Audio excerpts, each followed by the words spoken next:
introdução. Introdução ao que a gente vai falar aqui. E aí, na parte introdutória, envolve a parte conceitual, tá? Aí, quando você fala da parte conceitual, é muito importante falar disso daqui bem. Por quê? Porque a partir do momento em que eu entender o conceito, como ele deve ser interpretado, eu vou resolver vários outros problemas. Muita gente fala assim, poxa, Gabriel, eu tenho um condomínio sob forma de associação. Bom, condomínio sob forma de associação, isso não é um condomínio, isso é uma associação. Veja, quando a gente falar que condomínio na forma de associação, não tem como ser as duas coisas ao mesmo tempo. Ou é um condomínio, ou é uma associação. Ah, Gabriel, mas é uma associação de moradores, eles dividem as despesas. Tudo bem, mas eu não vou tratar isso como um condomínio, porque o conceito do condomínio é o domínio de vários sobre a mesma propriedade. É o domínio de mais de uma pessoa sobre a mesma propriedade. Certo? Então, por exemplo, vamos pegar um caso de um prédio que tem um condomínio e tem lá a parte da portaria, tem a parte do saguão, tem a parte dos estacionamentos, né? Tem a parte da área de lazer, que é a área comum, digamos, todas as áreas comuns. Ou seja, nós todos temos o domínio sobre essas áreas comuns, o domínio de várias pessoas têm o domínio sobre essas áreas. No caso de uma associação, já não posso interpretar dessa forma, porque a associação não tem domínio de vários. A associação digamos, ele quer montar uma associação de moradores naquele bairro, para poder fazer algum rateio de despesa de segurança e colocar uma guarita, né, lá na esquina e para poder fazer segurança dos moradores daquele bairro ou daquela quadra que seja. Perceba que ali existe uma via pública e aquela via pública não pertence a todos de maneira geral daquele grupo de interessados de moradores, pertence ao público. Então, por isso mesmo que não pode colocar um portão, não pode fazer cercear ali vamos dizer assim, outras pessoas terem um acesso. Então, tem que deixar aberto. Mas posso colocar agora e com autorização da prefeitura você pode. Mas, enfim, o que eu quero chamar a atenção de vocês aqui é isso, né? Que o conceito de condomínio, ele faz muita diferença para a gente. Muita gente, o pessoal pergunta assim, Gabriel, mas e se eu for dono de um único prédio, do prédio todo, tem condomínio? Bom, se você for dono do prédio todo, e o prédio como um todo, uma única escritura, não tem domínio de mais de uma pessoa. Então, perceba que o condomínio é a necessidade de ter duas ou mais pessoas conjuntamente sobre uma coisa, cabendo a cada um o mesmo poder jurídico igualmente na totalidade e também nas mínimas partes das coisas. Ou seja, é importante entender isso aqui para depois resolver outros problemas, especialmente de constituição. Porque o pessoal quer constituir um condomínio novo, quer constituir um condomínio e, de repente, se depara numa situação dessa conceitual para poder resolver. Bom, em relação às legislações e normas, o Código Civil de 1916 não se ocupou da matéria para tratar da norma condominial. Então, ou seja, o condomínio no Brasil só foi surgir lá em 1928 regulado. Ah, Gabriel, mas não existia condomínio em 1916 no Brasil? Existia. Contudo, as regras eram tratadas em contrato. Faziam um contrato e dividiam as despesas com base num contrato. Só que começou a ter muito problema jurídico, né? Muitas discussões, né? Aí o governo foi lá e regulamentou a parte condominial em 1928 só, de forma insatisfatória. Apenas em 64 que teve a regulamentação da Lei 4.591, 64. Essa lei aqui, ela está em vigor até hoje e nós vamos usar ela para poder abordar esse curso. E ela sofreu algumas alterações em 65, essa lei é denominada Condomínio e Incorporações. Por que incorporações? Por que incorporações está junto com condomínio? Porque sempre que por exemplo, uma MRV da vida, que é uma incorporadora, entrega os apartamentos para os compradores, surge então o condomínio, né? Então, de certa forma, a incorporação imobiliária ela está ligada ao condomínio. E não tenho dúvida, eu não tenho dúvida. Qual o melhor parceiro para você fazer, para você ter qual a melhor pessoa jurídica, empresário, para você ter parceria com o seu escritório? Não tenha dúvida que é uma incorporadora. Poxa, Gabriel, eu trabalho para incorporadoras imobiliárias que elas constroem apartamentos e vendem. Poxa vida, então você está diante de uma grande oportunidade aí no seu escritório. Se você tem uma incorporadora, se você trabalha com um empresário que constrói casas ou apartamentos em condomínio, é esse tipo de empresário que você tem que ter contato, né? Que ele que vai te passar esses condomínios para fazer a contabilidade, certo? Bom, as novas disposições do Código Civil procuram preencher as lacunas, então que é a Lei 10.406 de 2002. Em 2017, nós tivemos uma pequena alteração na legislação, criando o condomínio de lotes e o condomínio urbano simples, né? E nós vamos entender também como norma condominial a própria convenção. Então, a convenção ela é utilizada também como norma, né? Nós vamos ter que observar ela. E vou dizer para vocês que a maioria dos problemas do condomínio se resolve no âmbito da convenção. Tá? A maioria. E se você não souber interpretar bem a convenção, um abraço. Tá? Vai ter dor de cabeça. Então é isso que nós vamos abordar bastante aqui. E essas convenções aqui, alguns condomínios, mas bem antigos, mas os mais antigos mesmo, eles levavam o nome de estatuto. Então você pode ter algum condomínio mais antigo que lá no título do ato constitutivo está estatuto. Não tem problema, aquilo ali não deixa de ser uma convenção. Se for registrado no cartório de imóveis, é um ato constitutivo legal do condomínio. Tá legal? Bom, a Lei de 64, que é a Lei 4.591 de 64, trata de duas matérias diversas. A primeira é dedicada ao condomínio em especial, né? E a segunda a parte do incorporador. Então, o primeiro bloco da lei fala de condomínio, o segundo da incorporação imobiliária. As responsabilidades do incorporador. Bom, é importante saber disso aqui, por quê? Porque a partir do momento que eu compro um apartamento da MRV, por exemplo, de uma incorporadora, da Gafisa, sei lá, enfim, todas as incorporadoras aí, pode falar, tem várias na Bolsa de Valores, né? Eu comprei um apartamento de uma incorporadora dessa. Veja, ela ficou de me entregar uma churrasqueira como área comum e não entregou. Ficou faltando essa churrasqueira. Então, é uma relação contratual que você tem com a incorporadora, de entregar aquilo que ela prometeu de entregar no contrato de compra e venda. Se ela prometeu de entregar com base naquele projeto, os condôminos vão exigir que isso seja feito. Entendeu? Os compradores vão exigir que a incorporadora faça isso. Ah, Gabriel, mas a incorporadora quer que o condomínio construa a churrasqueira e rateie entre os condôminos. Está certo isso? Não, isso não está certo porque está na parte contratual. Se ela ficou de entregar, ela tem que entregar. Então, existem muitas divergências entre essa parte contratual. Qual que é o limite do condomínio? É até onde entra direitos e obrigações da parte contratual dos adquirentes dos apartamentos, das casas, entendeu? Então, esse é o ponto que você tem que ficar ligado para não confundir, tá? Bom, legislações e normas condominiais. A Lei 4.591 de 64 disciplina também sobre o condomínio de unidades autônomas. Nós vamos falar aqui aqui seria condomínio de áreas autônomas, de unidades autônomas, seria as áreas privativas e as áreas comuns, ou seja, tem sempre uma área autônoma que é a parte privativa, a área exclusiva, que é o apartamento, a casa onde você pode entrar e sair e ninguém pode entrar e nem sair se não tiver sua autorização.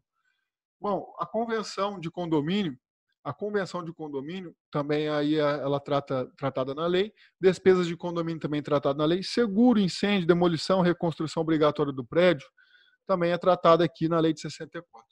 E a administração de condomínio. A administração de condomínio, gente, ela é complementada pelo Código Civil, porque muitas informações de administração de condomínio não estavam claras na lei de 64. Aí veio o Código Civil e disse o seguinte, olha, existem algumas regras para fazer a administração de condomínio. As regras são essas. Quando o Código Civil trouxe as regras de administração de condomínio, ele não revogou a lei de 64. A lei de 64 continua em vigor. Então, nós temos duas leis, a Lei de 64 e o Código Civil, que é a Lei 10.406 de 2002. Esses são os dois, vamos dizer assim, as duas normas principais que falam de condomínio. Tá? Sempre que você precisar esclarecer alguma dúvida a respeito, provavelmente vai buscar a solução nessas leis. Tá? Bom, o Código Civil também foi aprovado pela Lei de 10.406 de 2002. Quais são as regras? O que ele traz lá? Disposições gerais de condomínio edilício e administração do condomínio e extinção do condomínio. Bom, eu vou falar dessa questão da extinção do condomínio aqui, que é o seguinte: tem como extinguir um condomínio? Existe possibilidade. Primeiro, demolir o prédio, extingue o condomínio. Aí sim, Gabriel, mas eu não quero mais dividir as despesas com o meu vizinho aqui. Meu amigo, não tem como você extinguir o condomínio nesse caso. Você vai ter que ir no condomínio vertical, você vai ter que conviver com ele pro resto da vida, a não ser que você venda o seu apartamento e vai morar em outro condomínio. Tá? Gabriel, tem outra solução? Não tem. Você compra o apartamento de todo mundo e unifica a escritura como um único imóvel com um único imóvel seu. Porque não vai ter domínio de vários. Aí vai ter um domínio de uma pessoa só, que é você. Tá? Então, veja, quando você entra num condomínio, você não tem escolha. Você tem que respeitar as regras do condomínio. Acabou. Certo? Mas não vou pagar. Não é assim que funciona. Você entrou no condomínio, fica sujeito às normas do condomínio. Bom, espécies de condomínio. No que diz respeito às espécies de condomínio aí, gente, eu gosto de falar como espécies disso, por quê? Porque nós temos o condomínio geral. O que é esse condomínio geral? Aqui é talvez um dos pontos mais importantes para você entender essas regras de condomínio. O condomínio geral por exemplo, um exemplo aqui. Vamos dar um exemplo. Por exemplo, tem uma herança e dois irmãos recebem essa herança. Uma casa. Essa casa recebida em herança passou para o nome dos dois irmãos.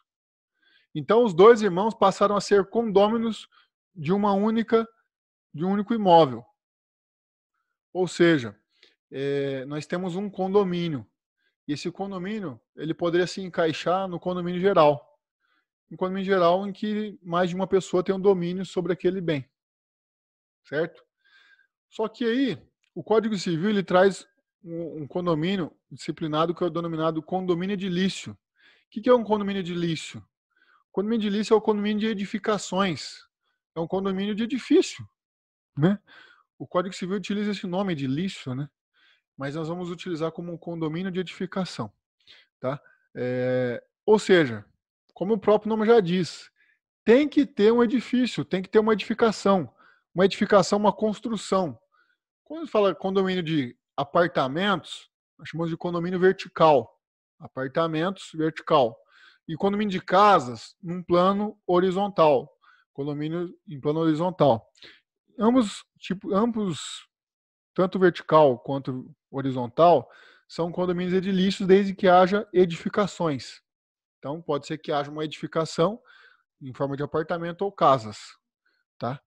Agora, quando se fala de lotes, aí nós tivemos uma recente regulamentação pela Lei 13.465 de 2017, incluindo a possibilidade de ter um condomínio de lotes. Tá? Bom, não existia antes de 2017 disciplina de condomínio de lotes, Gabriel? Não existia. Como é que era resolvido a questão dos lotes? Bom, aqui fica fácil entender, né? Se a lei só tratava de condomínio edilício, condomínio de edificações, certo? Quando você tem lote, você tem edificação no lote? Não, você tem os lotes separadinhos ali, mas você não constrói nada. Mas Gabriel, tem a infraestrutura das ruas, do asfalto, da iluminação, disso, daquilo. Tem infraestrutura, Gabriel. Tudo bem que tem a infraestrutura, mas não tem edificação. Se não tem edificação, não existia disciplina na lei e eu não podia encaixar o condomínio de lote dentro do condomínio edilício. E o que o pessoal fazia? Porque muitas vezes, o que o pessoal fazia? Muitas vezes o pessoal queria dividir as despesas do lote, de manutenção do lote, ou da manutenção da área que todo mundo ia utilizar. E aí faziam associação, constituíam uma associação. E era muito comum, e até hoje é comum fazer associações de proprietário de lotes. Por que se faz essa associação? Para dividir as despesas de manutenção, certo? Só que aí tem um problema na associação. A associação, se você não anuir com a vamos dizer assim, o ingresso nessa associação e não concordar com o pagamento da contribuição para a associação, essa taxa não é obrigatória. E o STJ já disse que se ele não concordou em contribuir para a associação, não é obrigatório. E se não é obrigatório, como é que eu vou executar uma taxa que ele não pagou, cobrar, por exemplo, né, na justiça, ou protestar uma taxa que não é obrigatória, é uma contribuição, é como se fosse uma doação, né? É uma contribuição facultativa. E aí, gente, acabava nisso. Muitos problemas na justiça, porque eu não conseguia cobrar, certo? Eu não conseguia cobrar as despesas de manutenção desses proprietários de lotes. E aí tínhamos muitos problemas jurídicos, que chegou até o STJ dizendo que não podia cobrar se não concordasse lá, se não anuísse com as contribuições, nem ingressasse na concordância desses loteadores. O que o pessoal fazia com os loteadores? Fazia o seguinte, fazia um contrato como se fosse uma venda casada, né? É uma venda casada. Ele falou assim, ó, te vendo o lote e você entra aqui no lote, só que tem que entrar na associação também. Para você comprar o lote, você precisa entrar na associação, porque você vai entrar futuramente para dividir as despesas da associação. Aí, então, ou seja, ele concordava em contribuir para poder fazer a manutenção dos lotes. Então, essa é uma espécie que gerou muito problema, muitas discussões, e por isso que o Código Civil veio a inserir essa modalidade de condomínio de lotes, que justamente é para evitar esses questionamentos, para poder cobrar como condomínio. E qual que é a vantagem de ser condomínio e não associação, Gabriel? A vantagem de ser condomínio e não associação é que a taxa condominial ela é obrigatória. Você pode cobrar, você pode protestar, você pode cobrar na justiça, é obrigatória. Tem que pagar. Não tem essa assim, eu não gosto de morar em condomínio. Não tem dessa, vai ter que pagar. Certo? Bom, condomínio urbano simples, a outra modalidade, outra espécie que a gente tem aqui, ela foi recentemente disciplinada pela Lei 13.465 de 2017. Nessa lei, gente, esse condomínio urbano simples aqui, ele dispensa até convenção. Sabe aquela casa que no fundo tem uma outra casinha? Aquilo ali sim pode ser considerado um condomínio urbano simples, sabe? Só que o problema desse condomínio urbano simples, ele não tem uma regulamentação recente da Receita Federal assim, né? Por quê? Porque ele não é obrigatório ter convenção. E aí o ato constitutivo, por exemplo, você tirar um CNPJ da Receita, é ter convenção, sabe? Então esse é o condomínio urbano simples, ele existe no plano jurídico, tá? Ele existe no plano jurídico, e qualquer necessidade de ter um CNPJ para contratar, aí teria que mandar um documento particular que existe ali um condomínio urbano simples e assim obter a inscrição do CNPJ e conseguir fazer algumas contratações por esse CNPJ. E por último ali o condomínio em multipropriedade, desculpa. Esses condomínios em multipropriedade, eles são a mais nova regulamentação em relação a condomínios, porque o que seria essa multipropriedade? Seriam famosos resorts que o pessoal vende lá uma fração. Nós vamos ver que essa fração ideal aí, por exemplo, quando você compra um apartamento com 100 metros, vamos pôr lá, 150 metros quadrados de área privativa e mais 50 metros quadrados de área comum. Total de 200 metros quadrados de fração ideal. Então, você, quando compra um apartamento, você tem direito a 200 metros quadrados de fração ideal, que é uma parte da área privativa e a outra parte da área comum. No caso da multipropriedade, é um pouco diferente porque você tem um direito de fração temporal. Ou seja, você tem um direito de fração de utilizar aquele apartamento ou aquele imóvel por uma fração de tempo. Ou seja, uma semana por ano, ou tantas horas por ano, entendeu? Então aí você compra um espaço de tempo dentro daquele condomínio. É diferente pra caramba. Nós vamos ver como é que fica isso dentro de uma administradora de condomínio. Bom, hierarquia das normas para condomínio. Isso aqui, eu resolvo muitos problemas e vocês vão sempre buscar essa pirâmide aqui para poder resolver alguns problemas. E eu vou estar lá no meio do curso e vou falar assim, lembra da pirâmide? Então, vamos aplicar a pirâmide aqui. Bom, a pirâmide, o que eu quero dizer com a pirâmide? Hierarquia das normas para condomínio. Quando eu falar assim para vocês, eu posso entrar no apartamento do condomínio lá, o síndico pode entrar no apartamento do condomínio sem autorização dele? Não, porque é um direito de propriedade. O direito de propriedade é um direito constitucional. Então, acima de tudo, lá no topo da pirâmide, na hierarquia das normas, vem a Constituição Federal. Então, eu preciso lembrar que existe uma Constituição Federal para proteger todos, especialmente do direito de propriedade. Então, você vai anotar aqui, como topo da pirâmide, a Constituição Federal. Embaixo da pirâmide, embaixo da Constituição Federal, aqui no item 2, nós vamos entender que existem as leis complementares. As leis complementares, elas não existe lei complementar específica para condomínio. Mas, por exemplo, quando eu quiser buscar algum subsídio para fins tributários, aí eu vou buscar o CTN, vou buscar a lei, por exemplo, a lei complementar relacionada com o ISS, né, a retenção de ISS, qual município que vai ser devido o ISS. Então, eu vou respeitar a lei complementar, certo? Embaixo, no número 2, lei complementar, que está abaixo da Constituição Federal.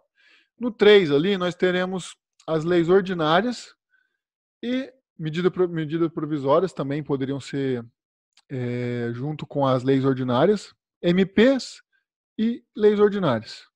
Tá? No 4, nós temos a convenção. A convenção ela não está na base da pirâmide no 5, porque nós vamos colocar no 5 o regimento interno. O regimento interno ele está abaixo da convenção. Então, primeiro vem a Constituição Federal, segundo, lei complementar, terceiro, leis ordinárias e medida provisória, quarto, convenção e quinto, regimento interno. Então, vocês vão anotar isso daí, porque muitas vezes nós vamos resolver esse problema com essa pirâmide. Vou falar assim para vocês. Gabriel, como é que faz aí vocês vão perguntar assim, como é que faz o rateio? Como é que faz o rateio de água? Tá. Aí, Gabriel, eu fiz um rateio de água com base numa assembleia. Ou eu fiz um rateio de qualquer outra coisa, de qualquer outra cobrança, com base numa simples assembleia. Uma simples assembleia. O que é uma simples assembleia? Uma assembleia por maioria que votaram por maioria simples. E essa maioria simples ela não representa o quórum necessário para poder respeitar a hierarquia de normas que a gente vai ver que, por exemplo, qualquer rateio de despesa tem que estar presente na convenção. E a simples assembleia, por uma maioria simples, por exemplo, não é suficiente para poder definir o rateio. Qual que vale mais? Uma assembleia ou a convenção que diz que tem que ser 2/3 para poder alterar o rateio? Então, vale mais a convenção. Então, muitas vezes nós vamos enquadrar aqui nessa pirâmide para entender melhor o que vale mais, para ver o que eu posso fazer, o que eu não posso fazer. Tá legal? É importante. Tá? Então, sempre que eu tiver algum problema jurídico aqui, eu vou esclarecer e vou remeter essa pirâmide aqui para a gente resolver esse problema. Tá legal?